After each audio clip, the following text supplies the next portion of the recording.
tickers, some flashes that you must have seen on the external commercial borrowing facility. That facility, which is extended to integrated townships, is likely to be extended. I'm not sure of the details, but the man who broke the story is with us. Siddharth Sarabi joins us on the phone line. Siddharth, what is this about integrated townships? Can you put it in perspective? Well, Lata, the fact is there have been some reports in the last few days about the overall approach that the government is adopting with regard to inflows, and there was recently around 10 days back a meeting of the high-level committee on ECBs. Several decisions have been taken. The one that you were referring to is about integrated townships and an extension being granted by 1 year as a permissible end use under the ECB norms for integrated townships.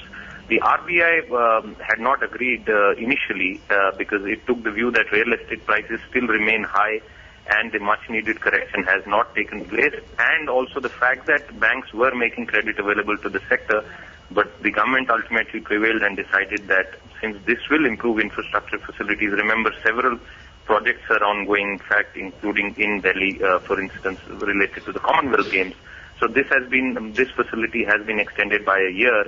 The other important bit is the present policy dispensation with regard to all-in cost under the approval route will lapse from January 1, 2010.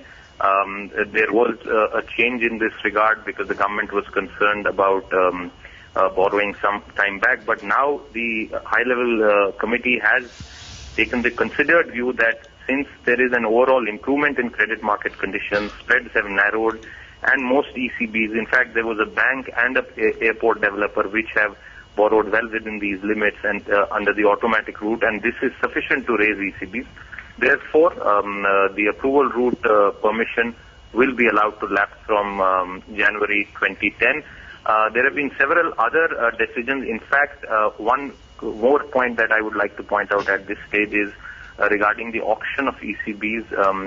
Again, the government had consulted with the RBI some time back about the advantages of introducing an auction mechanism for ECBs. However, the RBI was not convinced, and this issue was also discussed at the high-level committee on ECB, and ultimately it was decided that because there are technical and operational issues, a new committee chaired by the Joint Secretary in the Finance Ministry with representatives from RBI and others will prepare recommendations, and these will be discussed at its next meeting. All right. Thanks a lot. Running out of time, Siddharth. Thanks a lot for joining us with those details. All right. Let's shift focus back to the markets at this point in time.